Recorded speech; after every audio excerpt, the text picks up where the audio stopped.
4-5 दिवसापूर्वी स्टेटमेंटही दिलं होतं की राजकारणातली चमकोगिरी करणारी काही माणसं याच्या पूर्वीच्या काळामध्ये थोड्याशा काही गोष्टी आम्ही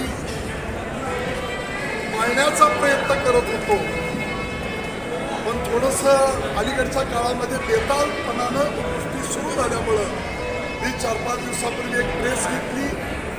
काल मी स्वतः सकाळी पालकमंत्र्यांना फोन केला आणि त्यांना सांगितलं की आपण नगरपालिकेचा हा कार्यक्रम जवळजवळ 13-13.25 कोटी रुपयाचे एक शॉपिंग कॉम्प्लेक्स आणि नगरपालिकेची इमारत या ठिकाणी वास्तूचं उद्घाटन आपण घेतोय, तेव्हा या कार्यक्रमाला आपण सगळ्यांना बोलवा.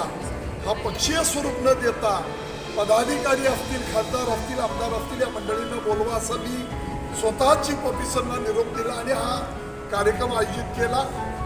पण इथं येऊन सुद्धा पुन्हा त्यांच्या त्या नौटंकी सुरू झाली. मी त्यावेळी काही बोललो नाही. माझं भाषण सुरू झाल्यानंतर मात्र त्या भाषणाच्या दृष्टिकोनातून त्यांनी अडथळे आणण्याचा प्रयत्न चालवला. जशास तसं वागण्याची भूमिका ही आम्ही आता पुन्हा घेतलेली आहे हे या निमित्तानं सांगतो. कुणी गोंधळ करण्याचा प्रयत्न करत होतो, कोण काय करत होतं याचं सगळं शूटिंग आपल्याकडं आहे. या गोष्टीची वस्तुस्थिती आपण सगळी पाहिलेली आहे, तेव्हा या निमित्तानं माझं मी हे स्पष्टीकरण देतो.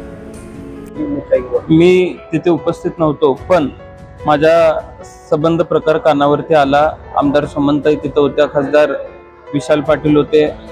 प्रोटोकॉल मध्ये ज्या गोष्टी बसत नाहीत त्या गोष्टी कदाचित तिथं झाल्या आणि रिंग रोडच्या विषयावरून जे परवा गडकरी साहेबांनी निरोप खासदारांकडे दिला होता, तो निरोप फक्त खासदार साहेबांनी त्या बैठकीमध्ये सांगितला आणि श्रेयवादासाठी आपापलेली काही मंडळी त्या ठिकाणी त्यांनी गोंधळ घालण्याचा प्रयत्न केला, खासदारांच्या दिशेनं धावून जाण्याचा प्रयत्न केला आणि आमदार सुमनताई व्यासपीठावरती होत्या, खासदार व्यासपीठावरती होते आणि व्यासपीठाकडे शिव्या देत धावून येणं हा काय प्रकार आहे हे कदाचित त्यांनी देखील समजून घेण्याची आवश्यकता आहे. तासगाव तालुक्यामध्ये, कवठेमंकाळ तालुक्यामध्ये मोगलाई लागलेली नाही हे येणाऱ्या काळामध्ये आम्ही दाखवून देऊ.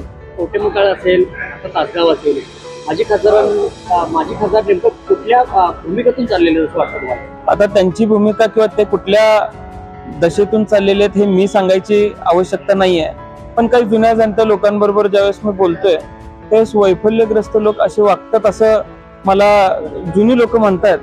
त्यामुळं लोक जे म्हणतात ते मी तुम्हाला सांगतोय आणि तशा पद्धतीची भावना त्यांची असावी.